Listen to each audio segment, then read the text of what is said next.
Hello everyone. So value added का हम एक प्रैक्टिकल क्वेश्चन देखने जा रहे हैं। ठीक है, मैं ये आपको करके दिखाऊंगी। तो ये क्वेश्चन किस हिसाब से दिया हुआ है हमारी बुक में, आप ये एक बार देख लीजिए क्या क्या डिटेल्स दे रखी हैं। सेल्स दे रखी हैं, ठीक है, इनकम फ्रॉम द इन्वेस्टमेंट दे रखी है, मटेरियल एंड सर्विसेज दे रखी हैं, सैलरीज दे रखी हैं, अदर बेनिफिट्स ऑफ एम्प्लॉयज़, मतलब ये अदर बेनिफिट्स ऑफ एम्प्लॉयज़, आप कंफ्यूज मत हो जाना, ये हमारे एक तरीके से सैलरीज ही हैं। ठीक है, सो ये हमारी सैलरीज आ गई।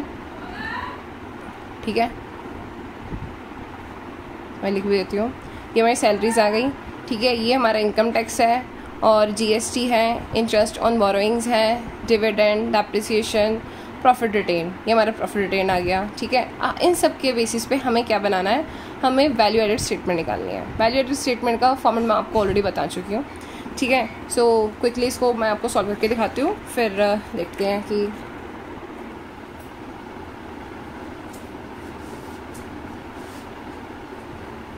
ये आपने एक तो सबसे पहले बना देना है, ना सोचना है ना बुद्धि लगानी ज़्यादा, चुपचाप से ये काम करना है। ठीक है, ये आपने कर दिया। उसके बाद आपने सबसे पहले क्या देखनी है भैया, सेल्स उठानी है। यहाँ से सेल्स आप उठा रहे हैं, यहाँ पे ये है हमारी सेल्स हैं। ठीक है, पहले सबसे पहले सेल्स लिख दोगे, कुछ ज़्यादा दिमाग नहीं लगाना हमने, और बड़े प्यार से पूरे क्वेश्चन हमारा सॉल्व हो जाएगा। ठीक है, सेल्स हो गई हमारी। उसके बाद हमने जो हमारी इनकम फ्रॉम द इन्वेस्टमेंट भी हमें दे रखी है, वो भी हम इसमें ले लेंगे।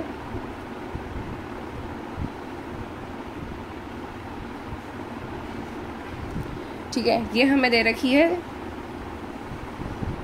10,500। ठीक है, ये हमारी क्या हो गई, टोटल रेवेन्यू हो गया।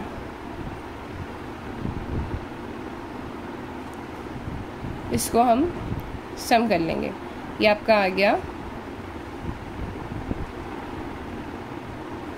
ठीक है, अब उसके बाद हमने क्या देखना होता है वैल्यू एडेड में। वैल्यू एडेड सिर्फ और सिर्फ हमारा फोकस करता है हमारे प्रोडक्शन के लिए, हमारे जो भी हम प्रोडक्शन या हम जो भी वैल्यू एडिशन करते हैं वो हमारा करता है।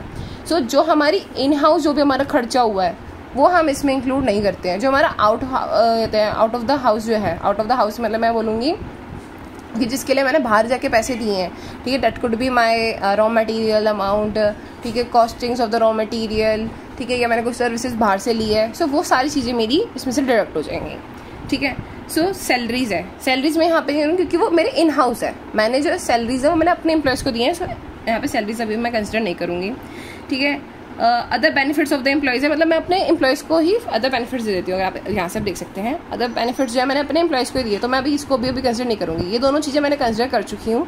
ठीक है, इसके लिए भी मैं अच्छा, और ये मटेरियल सर्विसेज यूज है, इसको मैं एक बार माइनस कर देती हूँ। मटेरियल्स है, मटेरियल मैंने खुद नहीं लेकर गई, मैंने एक तरीके से यूज़ करे हैं, तो मैं यहाँ पे लिख देती हूँ मटेरियल्स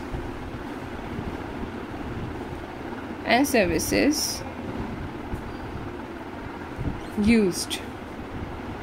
ठीक है, ये है मेरा 645,000, ये मैंने माइनस कर दिया। ठीक है, इसके आगे मैंने माइनस लगा दिया। ठीक है, अब हम जाके देखेंगे।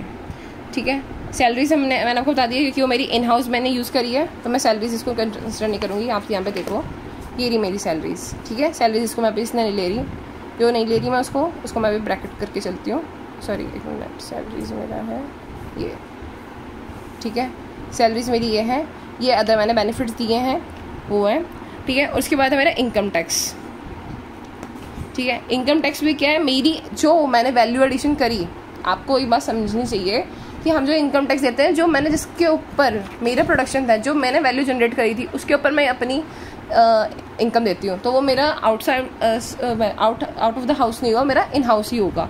सो इसलिए ये भी मैं अभी कंसिडर नहीं करूँगी। ठीक है, जीएसटी क्या है, ये मेरी गुड सर्विसेज टैक्स है ये। ठीक है, गुड सर्विसेज टैक्स जो है ये मेरे को कंसिडर करना पड़ेगा। ठीक है, क्योंकि ये मैंने अपना सर्विसेज को अटेंड करने के लिए दिया था, तो इसको मैं माइनस कर दूँगी। ठीक है, 271,500। ठीक है, उसके बाद है interest on the borrowings. Interest on the borrowings क्या है, ये मेरा खुद के हैं। ठीक है, तो मैं इसको एक मिनट, ये मेरा है जीएसटी, मैंने इसको ले लिया। ठीक है, इसको भी नहीं लिया, इसको भी नहीं लिया, इसको भी नहीं लिया। इंटरेस्ट ऑन द बोरिंग्स भी नहीं लूँगी कि मैंने जो बोरिंग्स लिया वो मैंने खुद के लिए लिए हैं, किसी बाहर के नहीं लिए, तो ये भी मेरा इंटरेस्ट ऑन द बोरिंग्स भी नहीं होगा। डिविडेंड भी मेरे इन हाउस में आ गया, मेरे अपने शेयर होल्डर्स को, तो मैं इसको भी नहीं लूँगी। डेप्रिसिएशन जो है वो मेरा कहते हैं ग्रॉस से नेट में जाने के लिए हम यूज़ करते हैं, तो अभी मैं इसको यूज़ नहीं कर रही। प्रॉफिट रिटेन ये भी मेरा भी अगर रहेगा तो मेरा विद इन माई ऑर्गेनाइजेशन रहेगा, तो ये मैं अभी इंक्लूड नहीं कर रही। ये मेरा मोटा मोटा निकल के आ गया, ठीक है। अब मैं इसको भी कैलकुलेट कर लेती हूँ क्या आता है। ये मेरा आ जाएगा कॉस्ट टू ब्रिंग इन और आउटसाइड सर्विसेज।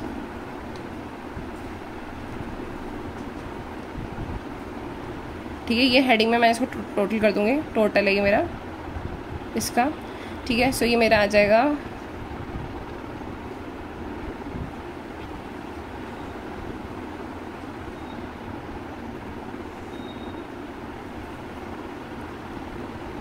ठीक है। अब मेरा जो इसको इसमें से माइनस करना है मुझे, वो मेरा आ जाएगा ग्रॉस वैल्यू एडेड, ठीक है। इसमें मेरा जो ये A है, ये मेरा B है, मैं A माइनस B करूँगी, ये मेरा ग्रॉस वैल्यू एडेड निकालना है हमने, ठीक है। सो ये भी हम निकाल लेते हैं फटाफट।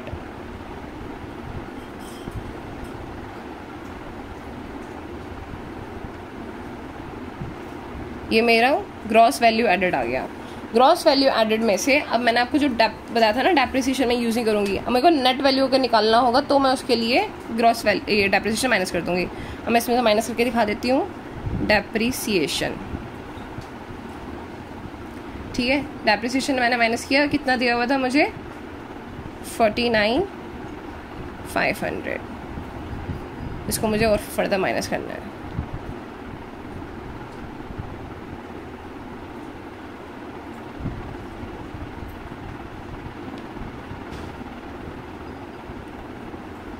ये मेरा क्या आ गया, ये मेरा आ गया नेट, हम यहाँ पे मैं लिख सकती हूँ नेट वैल्यू एडेड।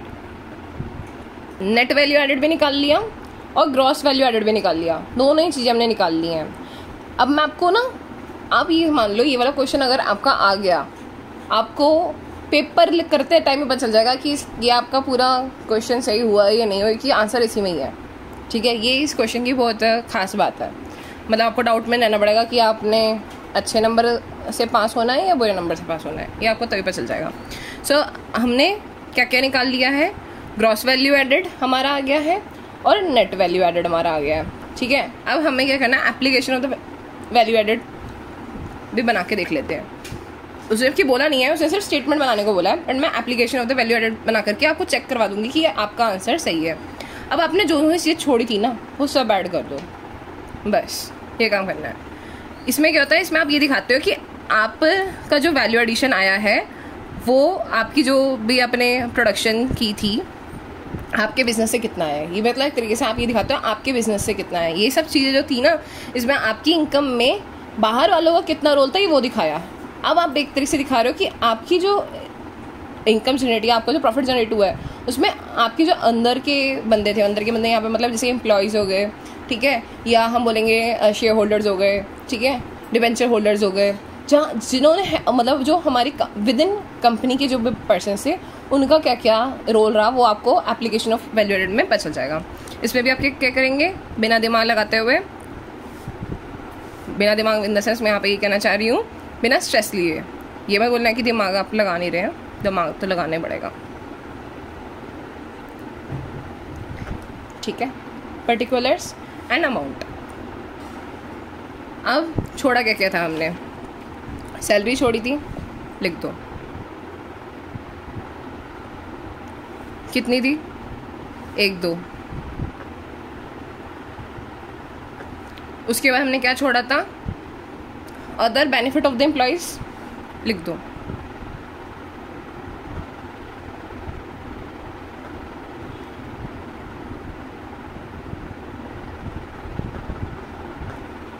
कितना था हमारा, 1500। क्या छोड़ा था हमने, इनकम टैक्स क्यों छोड़ा था? क्योंकि वो हमारी इनकम में लगा हुआ टैक्स है, तो वो हमारा किस में आएगा? Application of value added statement में आएगा। कितना है इनकम टैक्स हमारा? 1500 लिख दो, ठीक है। इंटरेस्ट ऑन बोरोइंग भी छोड़ा था। क्यों छोड़ा था इंटरेस्ट ऑन बोरोइंग? जो बोरोइंग ली है हमने अपने बिजनेस में लगाई है, उसके ऊपर का हम इंटरेस्ट दे रहे हैं, तो वो भी हमें इंक्लूड करना पड़ेगा इस वाले शीट में, ठीक है। सो इंटरेस्ट ऑन बोरोइंग कितना है? 52,500, ठीक है। उसके बाद डिविडेंड भी छोड़ा था, लिख देंगे डिविडेंड। क्यों लिख रहे हैं हम यहाँ पे डिविडेंड? डिविडेंड भी हमारे शेयर होल्डर्स की बात हो रही है, इसलिए। सो डिविडेंड हमारा आ गया कितना है? 6,000। उसके बाद प्रॉफिट रिटेन्ड,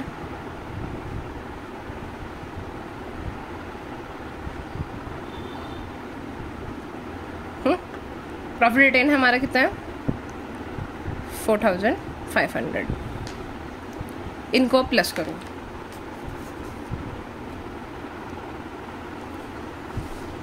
देखो। सो अगर मैं प्लस करके दिखाऊंगी 102,000 plus 15,000 plus 1,500 plus 52,500 plus 6,000 plus 4,500। आप देख रहे हैं अमाउंट आपका मैच हो गया।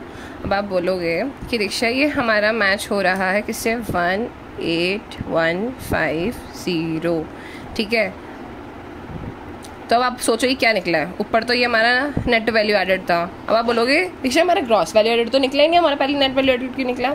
अब हम यहाँ पर जो है हमने डेप्रिसिएशन इंक्लूड नहीं किया, इसलिए, ठीक है।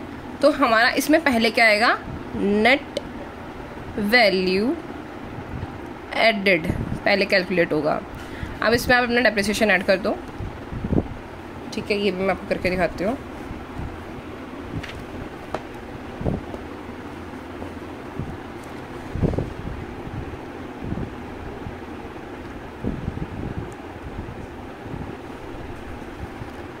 कितना है हमारा? 49,500, ठीक है। इसको आपने सम किया, ये आपका आ गया ग्रॉस वैल्यू एडेड, ठीक है। ये आपका आ जाएगा 231,000।